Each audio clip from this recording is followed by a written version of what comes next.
আসসালামু আলাইকুম প্রিয় দর্শক। আজকে ওই একটি আন্দোলন ছিল ঢাকাতে অর্থাৎ শাহবাগ চত্বরে। সেই আন্দোলনটা হলো রুয়েট যারা প্রকৌশলী লেখাপড়া করছেন, এ সমস্ত বিদ্যাপীঠে যারা লেখাপড়া করছেন তাদের একটি আন্দোলন ছিল। তাদের কিছু যৌক্তিক অযৌক্তিক কিছু দাবি ছিল। এই দাবিগুলো নিয়ে তারা আসলে মাঠে নেমেছেন। মাঠে নামা, আমার কথা হলো যে তাদের মাঠে নামা উচিত হয়নি, বা সরকারের নীতি নির্ধারক যারা আছেন তাদেরকে আগের থেকেই এটা সমাধান করা দরকার ছিল তাদের কাছে বসে, কিন্তু তারা করেননি। সরকারের নীতি নির্ধারক তো এখন তো আসলে ওইভাবে নেই। যতটুকু যা জানি দেশ পরিচালনা করছেন গা ছাড়া ভাবেই। হ্যাঁ, ওই ধরনের কোথায় কি করতে হবে ততটা তারা আসলে এখনো চিন্তাই করেন না। আসলে কুয়েটের যে সমস্ত প্রকৌশলীরা তাদের দাবিটা হলো যে ডিপ্লোমা ইঞ্জিনিয়ারিং এবং তাদের চাকরির বাজারের ক্ষেত্রে, হ্যাঁ, যারা দশম গ্রেডে নিয়োগপ্রাপ্ত হয় হতে পারে, কিন্তু তারা পদোন্নতি নিয়ে যদি নবম গ্রেড অষ্টম গ্রেডে চলে আসে তাহলে বুয়েটের সমস্ত বিএসসি ইঞ্জিনিয়াররা আছেন তাদের বাজারের যে চাকরির বাজারটা আছে এখানে সংকুচিত হয়ে যায়। এই বিষয়টাই তারা আসলে আলোচনা করতে চেয়েছেন সরকারের সাথে।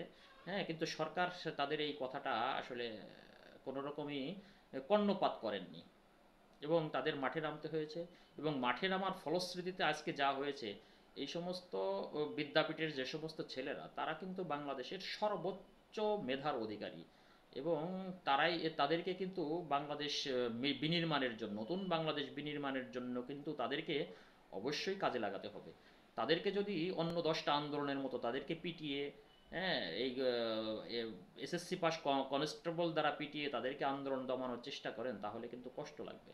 আজকে তাদেরকে যেভাবে পিটানো হয়েছে, জল কামান ছিটানো হয়েছে, এবং তাদের উপরে যেই অমানবিক অত্যাচার করা হয়েছে, এই জিনিসটা আমার কাছে খারাপ লেগেছে, যার কারণেই আপনাদের সামনে আসলে আমি উপস্থিত হয়েছি বা দু চারটে কথা বলছি।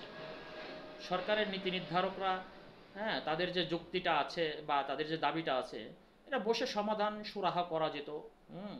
এবং আর তাদের আরেকটি দাবি আছে, যেমন যে তারা ডিপ্লোমা ইঞ্জিনিয়ারিং যারা আছেন তারাও ইঞ্জিনিয়ারিং লিখছেন বা ইঞ্জিনিয়ারিং ট্যাগ লাগাচ্ছেন, কিন্তু এটা বাংলাদেশের প্রেক্ষাপটে তারা লাগাতেই পারে যেহেতু তারা ইঞ্জিনিয়ারিং পড়ছেন। হ্যাঁ, যেমন বাংলাদেশে তো এরকম হয় যে বাজার থেকে 500 টাকা দিয়ে একটা হোমিও বই কিনে কিছুদিন ডাক্তারি করে সেও কিন্তু ডাক্তার ট্যাগ লাগিয়ে থাকেন, ডাক্তার লেখেন। তো এটা আসলে বাংলাদেশে তো নীতিমালা নাই, যার কারণেই এটাই এ অবস্থা হয়েছে।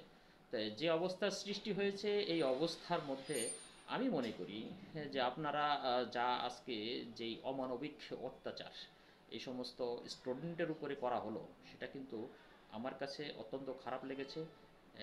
এবং এটা যেন আর সামনে অগ্রসর না হয়। সামনে আপনাদের সরকারের এবং উচ্চপদস্থ নীতি নির্ধারণী যারা আছেন তারা বসে এটা একটা যৌক্তিক সমাধান খুঁজে বের করবেন, সেটাই আসলে মনে করছি।